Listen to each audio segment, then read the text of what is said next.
apa kabar yuk? Alhamdulillah baik. Oh iya, makasih banyak nih udah mau nyediain waktunya buat ngobrol bareng semut. Jadi kita memang lagi ada campaign untuk Sumpah Pemuda di Oktober ini kan.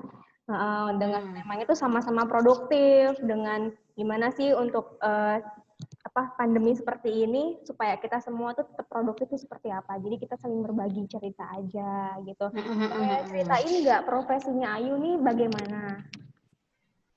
Oke, aku ngajar di salah satu universitas swasta di Tangerang. Jadi aku pengajar BIPA Bahasa Indonesia bagi penutur asing. Jadi muridku itu bukan orang Indonesia tapi orang asing semua. Yuk, berarti ke ini ya, untuk profesi Ayu itu kedampak ya sama pandemi. Apalagi kan Hmm. orang asing semua yang Hmm. belajar. Mm. Kalau Ada untuk yang mereka tuh ada yang jadi semangat belajar selama pandemi, ada juga yang malah aku maunya masuk kelas gitu, belajar bahasa Indonesia di kelas gitu. Jadinya enggak sebanyak batch-batch sebelumnya selama pandemi, tapi ya banyak sih yang join, yang masih minat untuk belajar sama pandemi.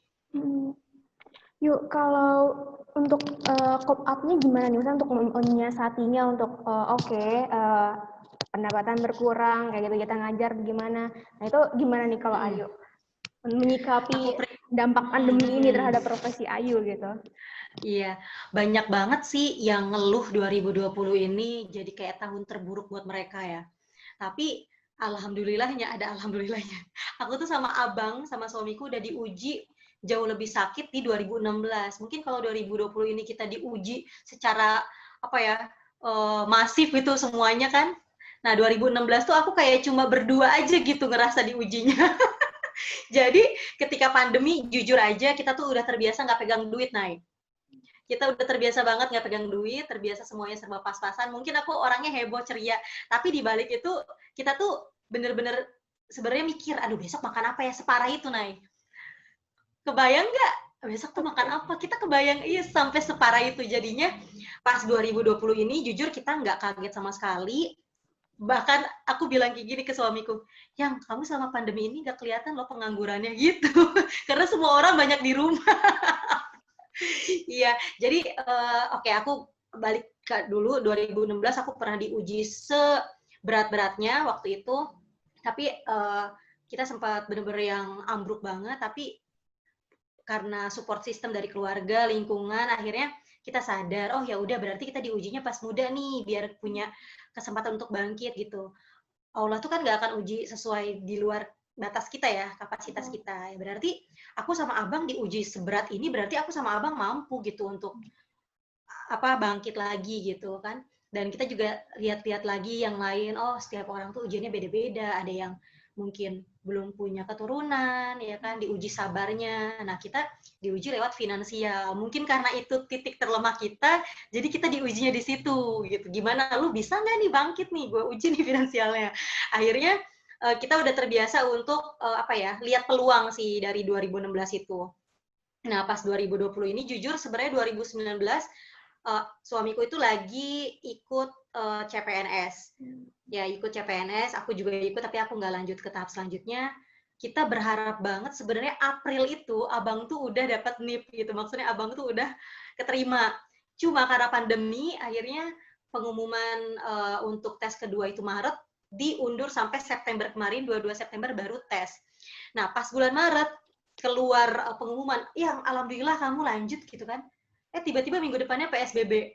Dan ada info-info kalau PNS itu intinya masih nggak tahu nih apakah ada tes lagi atau gimana, pokoknya ditunda sampai batas yang tidak bisa ditentukan. Di situ kita mikir, kapal loh. Kalau kata bahasa Aceh tuh, mampus gua gitu lah. Gue ngelihat peluang lagi, oh iya, tetanggaku ada yang produksi hand sanitizer gitu kan. Aku yang biasanya itu kalau mau posting mikir-mikir, aduh kayaknya nggak bagus nih fotonya, aduh nggak bagus sih postingannya, kali ini tuh enggak. Aku posting semuanya di status, di medsos, Instagram, status WA, dan waktu itu sempat 2 minggu itu orderan hand sanitizer itu sampai ratusan, banyak banget lah. Aku kirim ke Aceh, kirim semuanya, karena waktu itu terjadi panic buying ya, jadi semuanya itu beli hand sanitizer sampai kosong di pasaran. Dan aku jual waktu itu dengan harga murah, itu aku ngambil ke tetanggaku gitu. Jadi malam-malam packingin. Nah ternyata hand sanitizer nggak bertahan lama gitu. Orang ngerasa udah punya 1 liter, udah punya 500 mili, mereka udah tenang, oke gue aman nih, bebas dari virus gitu. Jadi nggak berkelanjutan. Dan waktu itu pengirimannya susah ngirim cairan.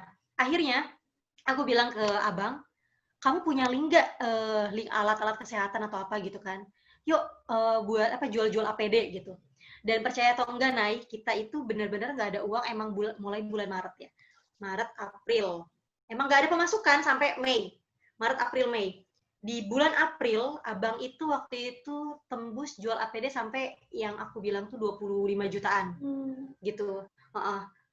Karena dikasih lebih juga, kita nggak naikin harga markup, enggak. Jadi benar-benar ngebantu temennya abang yang ada di Pekanbaru, dokter-dokter yang di daerah, untuk dapetin APD. Waktu itu APD susah banget kan, waktu di awal-awal. Jadi intinya sih kita peka aja ngelihat peluang. Nah, akhirnya 25 juta itu dipakai, ya kan, dipakai untuk hidup, dipakai untuk beli ini itu. Akhirnya puasa, di saat kita benar-benar nggak ada kerjaan apa-apa, itu bertahan tuh pakai duit itu. Nah, sisa sekitar berapa lagi, karena memang aku juga dari uang itu aku bayarin sekolah untuk SD anakku tahun depan inden, aku ambil dari situ, jadi sisa segini lagi, yang uang tinggal segini lagi gitu. Nah, bulan Juni pas ulang tahun abang, sebenarnya sih kita tuh udah ada ini juga, rencana, karena Bang Ajis tuh jago banget masak, yaudah yuk kita jualan makanan-makanan Aceh aja gitu, masakan Aceh gitu kan. Cuma aku lagi-lagi mikir, nih kayaknya kalau misalnya jual masakan Aceh, yang pertama, yang beli cuma bisa Jabodetabek aja. Terus selera orang di sini kan selera orang lidah Sunda, nggak terlalu suka rempah. Palingan kalau ada yang order di aku karena kasihan aja, ayo mau dong coba kari Aceh, sekali beli abis itu ya udah nggak beli lagi. Aku mikir sepanjang itu, dan aku bilang kata keluarga yang lain, udah open PO aja. Aku bilang aku nggak mau open PO gitu kan. Terus di saat lagi begini, aku nggak mau bisnis itu kayak musiman. Jadi kalau abangnya lagi ada di rumah, akhirnya dibuat. Tapi kalau abang nggak ada di rumah, akhirnya nggak dibuat karinya gitu. Aku bilang aku nggak mau yang PO kayak gitu. Rata-rata kalau yang PO tuh nanti jadi males ngelanjutinnya gitu. Nah, terus aku kasih tahu juga, saking suamiku tuh jago banget masak, dari bulan Maret pas ada corona itu, dia tuh emang nyeduh jahe terus. Kita kan tahu tuh ada artikel, jahe merah bagus untuk kesehatan gitu. Dan dia yang rutin buat jahe, ramuan jahe itu tiap malam. Sampai akhirnya ada rasa jenuh di bulan Mei, dia ngomong, ini gimana ya biar aku nggak usah rebus jahe tiap malam, kayak gitu. Aku biar nggak usah rebus-rebus serai tiap malam gitu kan. Capek juga, gas kadang habis gitu. Dan kita sama sekali belum kepikiran untuk usaha yang jahe yang sekarang aku jalanin ini gitu. Nah terus dia eksperimen, waktu itu lagi ada mamaku, dia buat jahe lah, akhirnya dicampur sama gula, tiba-tiba tuh langsung ngeras gitu kan, akhirnya jadi bubuk. Bu, jadi bubuk nih Bu. Ya udah, mamaku bawa 1 toples, aku juga stok 1 toples gitu.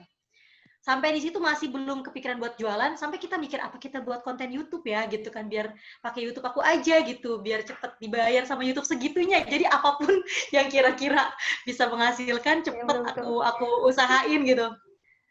Nah, pas aku bilang ya udah buat akun aja, akun kamu ganti, jangan Ajismuku, ganti jadi Jemaro Abang. Itu aku juga ngasih nama, karena apapun yang kamu buat dari tangan kamu tuh selalu enak gitu. Bahasa Acehnya Jemaro itu kan Jemari itu kan Jemaro. Akhirnya ya udah, kita udah buat konten nih, foto gini-gini, sampai akhirnya aku lihat di Shopee ada kemasan kayak buat kopi gitu, pouch.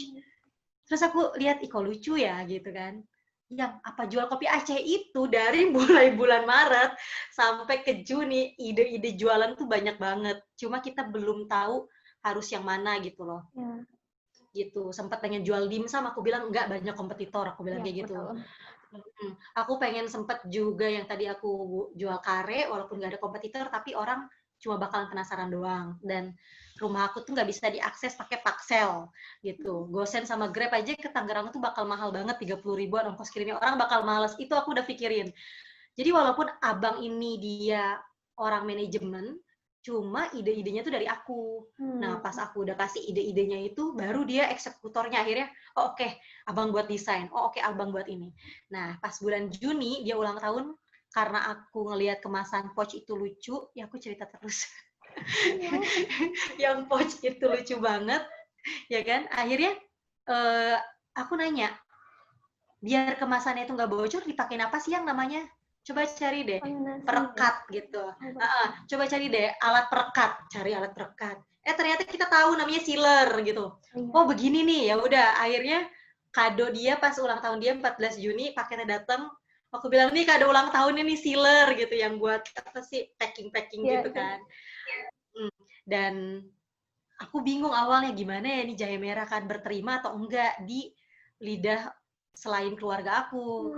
Nah, terus aku tuh WA, waktu itu yang aku WA adalah teman-teman terdekatku yang kira-kira royal. Aku share ke grup otomotif yang isinya ada teman-teman SMT kita.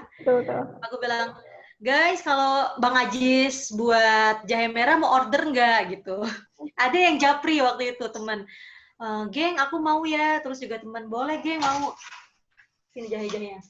Nah, aku juga mikir kayaknya ini itu adalah berkat aku selalu posting tentang suamiku gitu. Secara nggak langsung aku kayak naikin personal brandingnya dia kalau dia jago masak. Jadi sebenarnya orang itu beli jahe di awal penasaran, nih buatan Bang Ajis itu gimana sih, karena aku selalu puji-puji dia masakannya itu enak banget gitu, tapi nggak ada satupun yang aku jual. Akhirnya orang penasaran gara-gara si Bang Ajisnya, bukan jahe merahnya. Oke, akhirnya jahe merah dibuat, datanglah pouch yang warna hitam kayak gini. Nah, terus aku juga cetak stikernya di Shopee, semua serba Shopee. Jadi cari yang paling murah, stikernya belum datang. Akhirnya aku bilang di status, tunggu ya, stikernya belum datang. Ya udah, pas stikernya datang, waktu itu aku cuma modal 500.000 buat beli jahe sama gula sama serai. Tapi ternyata langsung kan laris manis. Nah, di situ sempet tuh naik. Aku tuh pakai harga awal yang tipis banget sampai untungnya juga tipis banget. Jadi kita itu bisa tapi nggak ada duitnya. Jadi aku itu harus pasarin jahe dulu sampai habis supaya aku bisa belanja lagi gitu loh. Saking nggak ada uangnya sama sekali. Modalnya itu emang cuma segitu aja gitu, jadi diputer-puter lagi. Jadi Bang Ajis tuh buat, nih aku buat sekian, ada uang 1 juta, jual, kata dia gitu. Oke, aku posting lagi kan. Jadi aku bener-bener manfaatin medsos sih, WhatsApp, Instagram, buat jualin jahe merah ini gitu, sambil mikirin ke depannya gimana. Dan yang bikin sedihnya sih, ternyata yang susah nggak cuma aku, tetangga-tetangga yang kena efek shift-shiftan kerja, kemudian juga ada yang nggak kerja karena corona, tokonya sepi. Dia bisa kerja di sini, sekarang bisa dapetin penghasilan dari pembuatan jahe merah ini gitu. Jadi kesimpulannya intinya peka sama peluang ya. Wah, nice. Jadi kalau sampai sekarang jahe merahnya per hari berapa tuh per penjualan? Aduh, tunggu ya, Bang Ajis nih yang jago hitung-hitungan. Yang jelas, awalnya kita cuma buat kayak sekitar 5 kilo. Awal-awalnya 5 kilo, kalau dijadiin maksudnya 500.000 ya? 300 gram berapa tuh? Aduh, aku nggak tahu hitung-hitungannya. Pokoknya aku cuma tugasnya promosiin, jual. Kalau yang hitung-hitungannya Bang Ajis, yang jelas 5 kilo itu udah jadinya naik. Jadinya 5 kilo, dari berapa kilo jahe, gula, sama semuanya itu abang yang tahu hitungannya. Yang jelas tadinya dari 5 kilo kalau dibagi 300 gram berapa sih? Naik. Dapat berapa? Berapa belas ya? Berapa belas doang ya? Betul. Ya, berapa belas pouch doang. Yang tadinya berapa belas pouch, sekarang itu perharinya kita bisa produksi 42 kilo jahe merah gitu. Yang tadinya belanjanya cukup 300 sampai 500.000, sekarang kita sekali belanja tuh 1,5 juta gitu. Dan itu tuh pas kita jual, misalnya kita hari ini produksi nih 42 kilo, yang 1 kilonya dapat berapa gitu, misalnya dapat berapa belas, terus misalnya yang ininya dapat 100 atau yang ininya dapat berapa puluh. Nah, itu tuh pas kita produksi langsung ada reseller ataupun teman-teman yang order. Jadi bisa langsung habis setengahnya gitu. Yang tadinya aku tuh harus ngabisin semua jahenya biar bisa muter balikin lagi duitnya, sekarang tuh baru setengahnya kejual aja tuh kita bisa langsung produksi lagi. Kayak gitu sih. Gitu sih nah intinya. Keren banget. Ayo, kalau pesan terakhir nih, pesan atau mungkin apa ya, quote dari Ayu gitu untuk menyikapi pandemi dan supaya tetap produktif, biar sama-sama produktif, kayak gimana Ayu? Pandemi ini tuh jangan diratapi. Kemudian jangan juga menyalahkan banyak pihak, karena kan ini kita nggak ada satupun orang yang mau ya. Cuma kalau menurutku sih ini kayak semacam ujian naik level buat kita semua sih. Jadi ambil yang positif-positifnya aja gitu loh. Bisa terus berkarya. Intinya kayak gitu aja sih. Pokoknya gini aja, yang ngebuat kita bakal gerak itu adalah kebutuhan. Kalau lo kurang duit, kebutuhan lo kurang tercukupi, ya udah gerak gitu, kerja. Nah kerja itu juga nggak harus kerja keras, sekarang bisa kerja cerdas gitu. Jadi walaupun itu ya apa semboyan SMP kita, ya kan, Ikhlas ya. sama kerja pantas gitu. Oh iya, benar-benar. Jadi ya, iya pikirin kayak gitu. Oke, kita udah kerja keras misalnya buat jahenya. Nah sekarang kita kerja cerdas nih, gimana caranya produk kita tuh laku terjual, apakah reseller, apakah dengan konsep yang lain-lain gitu. Itu sih yang harus dipikirin. Dan kalau kita udah sibuk sama hal-hal positif, hal yang produktif tuh, pikiran-pikiran negatif tuh bakalan kabur dengan sendirinya gitu, Nay. Jadi emang harus dibiasain ya mikir-mikir positif, kemudian juga ketemu orang-orang yang punya aura positif juga. Jujur, aku tuh sebenarnya waktu 2016 itu ya, flashback lagi, yang nguatin aku adalah orang-orang yang pernah gagal gitu. Jadi banyak pengusaha juga yang bilang, Jis, nggak apa-apa gitu gagal. Tapi nggak ditinggal sama istri kan, aku udah gagal ditinggal istri juga gitu. Terus nggak apa-apa Jis, itu baru cuma segitu doang. Aku waktu itu ratusan miliar gitu. Jadi ada yang lebih parah lagi gitu ternyata. Oh akhirnya dari situ kita mikir, oh ya udah berarti setiap orang emang diuji. Cuma ujiannya beda-beda dan kita nggak tahu aja ujian orang itu kan. Betul. Ada yang sakit tahunan kan kayak gitu. Jadi itu sih yang ngebuat kita ya bangkit terus. Jangan terlalu meratapi diri lah. Terus sosmed daripada dipakai buat nyebar-nyebar hoax atau apa, pakai aja buat jualan. Pakai buat apapun.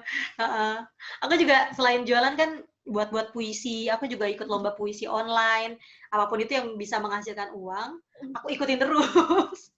Kayak gitu sih. Bukan cuma untuk konten ya? Ya itu cuma basa-basi doang. Buat konten kok, padahal enggak, gue nyari duit. Kayak gitu. Terus kalau misalnya ada orang juga, dan aku selalu kayak gini sih, lagi pandemi kayak gini, daripada kita share-share hal-hal yang ibaratnya memprihatinkan gitu kan. Orang juga malah makin nyumpahin juga, seneng ngelihat kita jatuh, ya udah jadi share aja hal-hal yang positif kayak gitu, yang ngebuat orang juga seneng, akhirnya imunnya jadi bagus lagi gitu sih. Sip. Itu aja Ayu, terima kasih banyak. Oh udah nih ya, udah ya. Kalau yang di recordnya udah nih, aku selesaiin recordnya dulu. Nah kita harus lihat peluangnya gitu, apakah produk itu dibutuhin sama masyarakat atau enggak. Nah kayak sekarang kan lagi ngehits tanaman gitu. Ternyata itu sesuai sama hobi gue juga, sebelum pandemi emang suka nanem gitu. Nah, itu temanku di Aceh, dia tuh mulai nanam-nanam bibit kaktus kayak gitu kan. Akhirnya jadi peluang usaha juga buat dia gitu. Terus kan sekarang apa aja sih yang selama pandemi dilakuin kalau nggak nanem, kemudian iya tanaman-tanaman, terus pastinya minuman-minuman herbal ya kan, masker itu juga masih laku banget sampai sekarang. Nah itu jadi jual produk yang kira-kira masyarakat butuh. Terus juga pas udah kayak gitu, baru tuh kita pikirin strategi lainnya, masalah harganya gitu kan. Kayak sekarang madu itu kan juga laku banget, madu, vitamin, jahe, apalagi ya.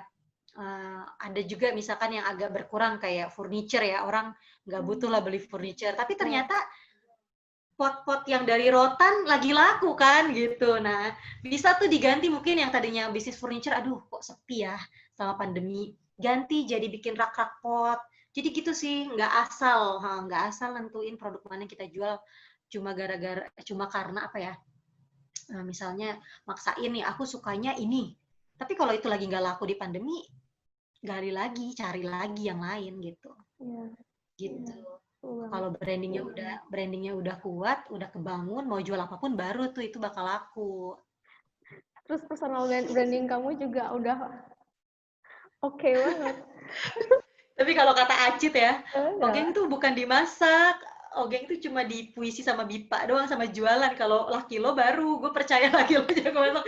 Jadi kalau dibilang Ayu, mungkin orang bakal, lu yang buat yuk gitu kan. Gak Bakal percaya. ragu. Cuma gak percaya, makanya